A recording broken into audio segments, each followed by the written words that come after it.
نحمده ونصلي علی رسولہ الکریم بسم اللہ الرحمن الرحیم۔ صرف 5 منٹ کا مدرسہ قرآن و حدیث کی روشنی میں 19 رجب المرجب۔ نمبر 1، اسلامی تاریخ۔ حضرت حمزہ رضی اللہ عنہ کی بیوی اور بیٹی عمارہ۔ حضرت حمزہ رضی اللہ عنہ کی اہلیہ کا نام سلمہ بنت عمیس رضی اللہ عنہ تھا۔ ان کی بہن اسماء بنت عمیس رضی اللہ عنہ حضرت علی رضی اللہ عنہ کے بڑے بھائی جعفر بن ابی طالب کی بیوی تھیں۔ حضور صلی اللہ علیہ وسلم نے ان بہنوں کے بارے میں فرمایا، یہ مومن بہنیں ہیں۔ دونوں بہنیں ابتدائی اسلام میں مسلمان ہو گئی تھیں۔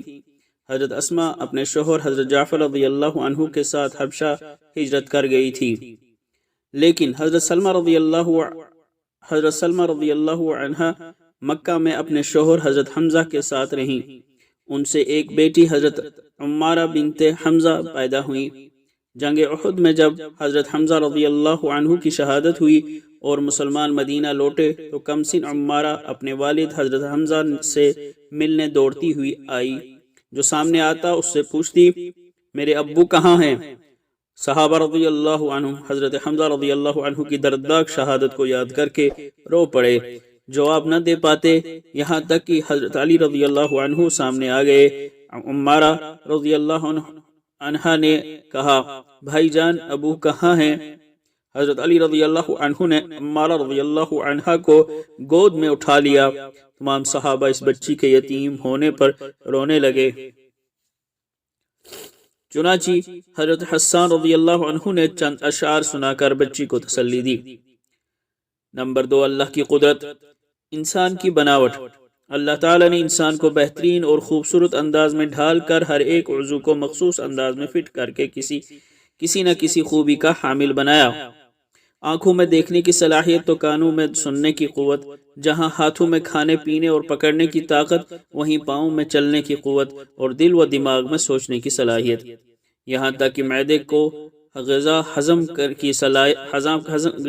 کرنے کی صلاحیت دی۔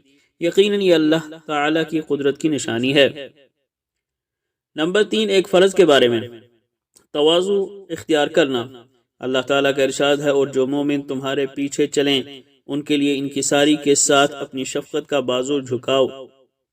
حضور صلی اللہ علیہ وسلم نے فرمایا، جس کسی نے اللہ کی خاطر تواضع اختیار کی، اللہ نے اسے رفعت و بلندی ہی عطا کی۔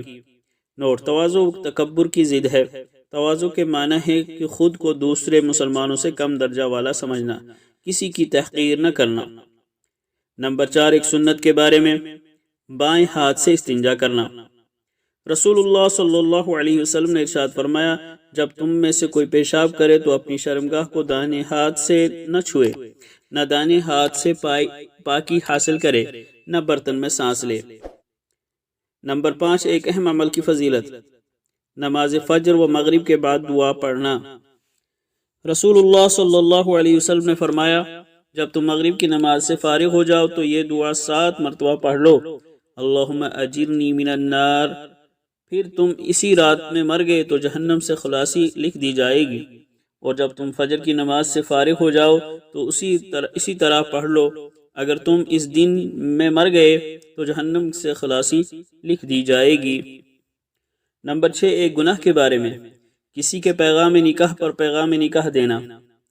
نبی صلی اللہ علیہ وسلم نے اس سے منع کیا ہے کہ ہم کسی کے بھاؤ پر بھاؤ لگائیں اور کسی شخص کو اپنے کسی دینی بھائی کے پیغام نکاح پر پیغام نہ بھیجنا چاہیے، یہاں تک کہ پیغام نکاح بھیجنے والا پہلے ارادہ بدل دے یا اسے پیغام بھیجنے کی اجازت دے دے۔